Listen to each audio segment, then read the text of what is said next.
नमस्कार, ये आकाशवाणी शिमला है। अब आप राकेश शर्मा से प्रादेशिक समाचार सुनिए। पहले आज के मुख्य समाचार। नीट परीक्षा पेपर लीक मामले में सीबीआई ने दर्ज की एफआईआर, जांच के लिए विशेष टीमें गठित।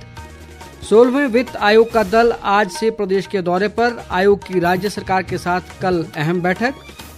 मुख्यमंत्री सुखविंदर सिंह सुक्खू ने कहा, स्वास्थ्य संस्थानों में बेहतर सुविधाएं देने को विशेष प्राथमिकता दे रही है सरकार। और विपक्ष के नेता जयराम ठाकुर ने कांग्रेस सरकार पर भाजपा प्रत्याशियों को फर्जी मुकदमों में फंसाने का लगाया आरोप। अब समाचार विस्तार से। केंद्रीय अन्वेषण ब्यूरो सीबीआई ने नीट यूजी परीक्षा में कथित पेपर लीक मामले में एफआईआर दर्ज की है। ब्यूरो के सूत्रों के मुताबिक ये एफआईआर शिक्षा मंत्रालय के उच्च शिक्षा विभाग के निदेशक की शिकायत पर दर्ज की गई है।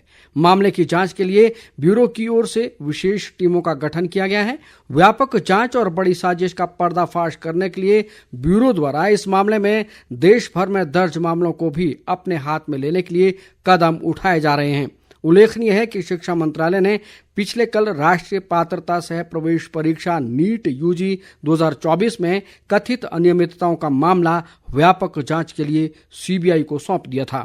शिक्षा मंत्रालय ने कथित अनियमितताओं की ब्यूरो से व्यापक जांच करने का आग्रह किया है। इसमें उम्मीदवारों, संस्थानों और बिचौलियों द्वारा साजिश, धोखाधड़ी, सबूतों को नष्ट करना और अन्य अनियमितताएं शामिल हैं। मंत्रालय ने परीक्षा के संचालन से जुड़े लोक सेवकों की भूमिका की जांच के लिए भी ब्यूरो से अनुरोध किया है। 16वें वित्त आयोग का एक दल आज से प्रदेश के 3 दिवसीय दौरे पर है। वित्त आयोग के अध्यक्ष डॉक्टर अरविंद पनगड़िया की अगुवाई वाले इस दल का मुख्य सचिव प्रबोध सक्सेना ने शिमला पहुंचने पर स्वागत किया।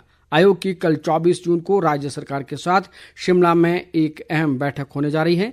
इस बैठक के आधार पर आयोग आगामी 5 वर्षों के लिए आर्थिक मदद पर एक रिपोर्ट तैयार करेगा। उल्लेखनीय है कि अगले वर्ष 1 अप्रैल से वित्त आयोग की सिफारिशें लागू होनी हैं और इन्हीं सिफारिशों के तहत ही राज्यों के लिए राजस्व का वितरण होता है। मुख्यमंत्री सुखविंदर सिंह सुक्खू ने कांगड़ा जिला के निर्माणाधीन नागरिक अस्पताल डाडासीबा का आज निरीक्षण किया। उन्होंने अधिकारियों को निर्माण कार्य में गुणवत्ता का विशेष ध्यान रखने के निर्देश दिए। मुख्यमंत्री ने कहा कि पहले चरण में ये अस्पताल 50 बिस्तर का बनाया जा रहा है और दूसरे चरण में इसकी क्षमता 100 बिस्तर तक बढ़ाई जाएगी। उन्होंने कहा कि सरकार प्रदेश के सभी स्वास्थ्य संस्थानों में बेहतर सुविधाएं प्रदान करने को विशेष प्राथमिकता दे रही है और इस दिशा में सकारात्मक कदम उठाए जा रहे हैं। सुखविंदर सिंह सुक्खू ने बताया कि हाल ही में प्रदेश मंत्रिमंडल की बैठक में स्वास्थ्य विभाग में चिकित्सा अधिकारियों के 200 पद भरने का निर्णय लिया गया है। इस बीच देहरा विधानसभा उपचुनाव के लिए कांग्रेस उम्मीदवार कमलेश ठाकुर के पक्ष में मुख्यमंत्री ने आज क्षेत्र में 5 जनसभाएं की। उन्होंने चुनाव में कांग्रेस उम्मीदवार को जिताने का आह्वान किया और भरोसा दिलाया कि देहरा क्षेत्र के विकास में कोई कमी नहीं रखी जाएगी। मुख्यमंत्री ने कहा कि भाजपा के ईमानदार कार्यकर्ता देहरा में बिकाऊ पूर्व विधायक होशियार सिंह को टिकट मिलने से खुश नहीं है। उन्होंने भाजपा कार्यकर्ताओं से भी पार्टी विचारधारा से ऊपर उठकर लोकतंत्र को बचाने के लिए कांग्रेस उम्मीदवार के पक्ष में मतदान का आग्रह किया। शिक्षा मंत्री रोहित ठाकुर ने कहा कि प्रदेश में 5000 से अधिक शिक्षकों की भर्ती प्रक्रिया आगामी जुलाई में शुरू की जाएगी। वे आज शिमला जिला के नंदपुर में 1 करोड़ 62 लाख रुपए की लागत से निर्मित राजकीय वरिष्ठ माध्यमिक विद्यालय भवन के उद्घाटन अवसर पर बोल रहे थे। उन्होंने कहा कि राज्य के दुर्गम क्षेत्रों तक छात्रों को गुणवत्ता युक्त शिक्षा प्रदान करना सरकार की प्रतिबद्धता है और इस दिशा में ठोस कदम उठाए जा रहे हैं।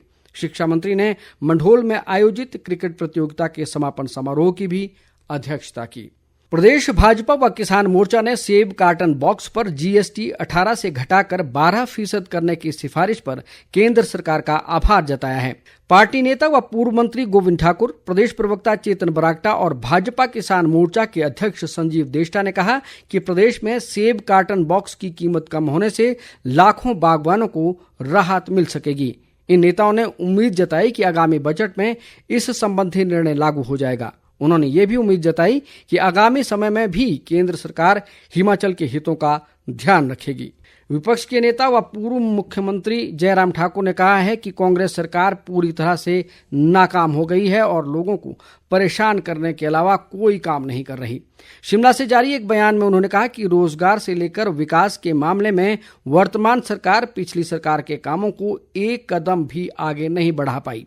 जयराम ठाकुर के अनुसार सरकार युवाओं को रोजगार देने में भी विफल रही है और केवल अपने मित्रों के लिए ही काम किया जा रहा है।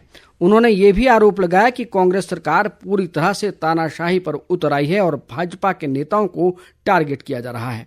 उन्होंने कहा कि भाजपा के प्रत्याशियों को फर्जी मुकदमों में फंसाने की कोशिश हो रही है। इसके अलावा प्रदेश में कानून व्यवस्था भी पूरी तरह से चरमरा गई है।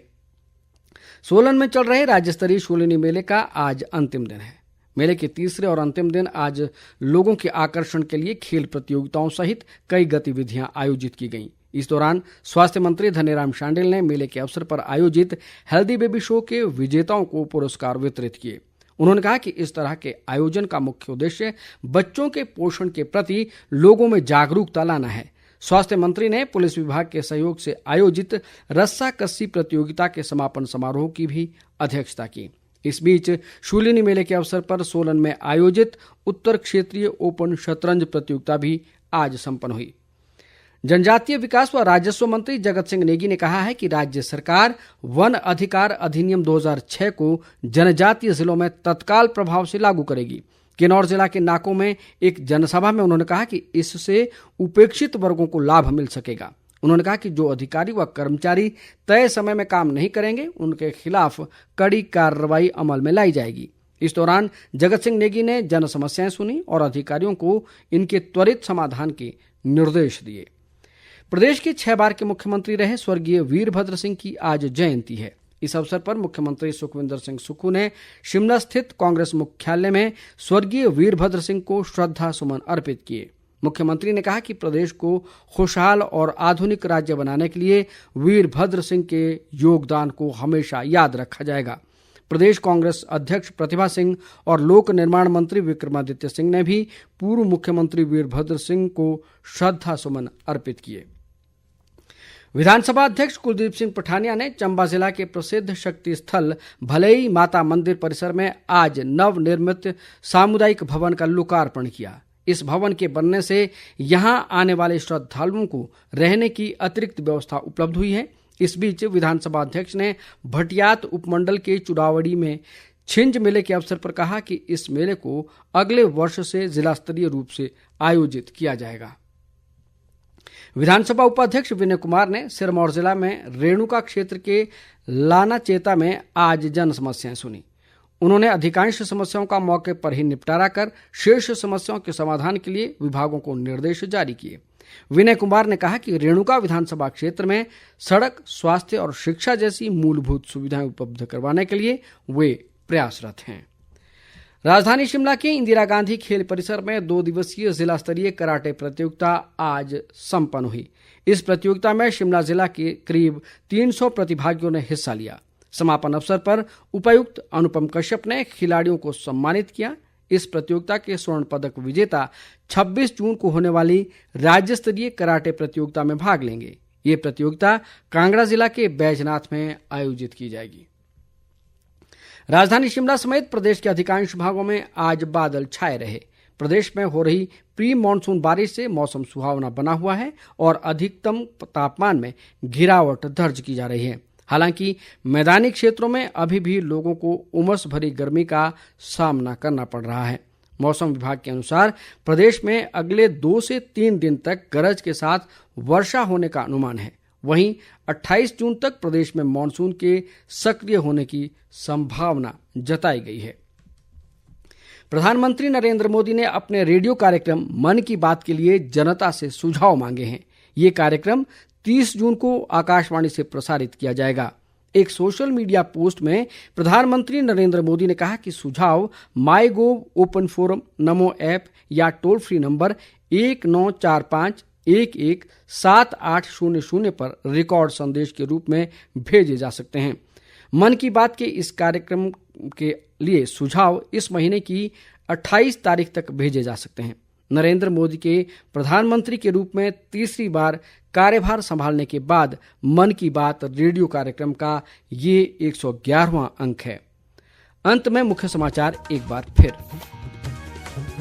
नीट परीक्षा पेपर लीक मामले में सीबीआई ने दर्ज की एफआईआर, जांच के लिए विशेष टीमें गठित। 16वें वित्त आयोग का दल आज से प्रदेश के दौरे पर, आयोग की राज्य सरकार के साथ कल अहम बैठक। मुख्यमंत्री सुखविंदर सिंह सुक्खू ने कहा, स्वास्थ्य संस्थानों में बेहतर सुविधाएं देने को विशेष प्राथमिकता दे रही है सरकार। और विपक्ष के नेता जयराम ठाकुर ने कांग्रेस सरकार पर भाजपा प्रत्याशियों को फर्जी मुकदमों में फंसाने का लगाया आरोप। इसके साथ ही समाचार बुलेटिन समाप्त हुआ। नमस्कार।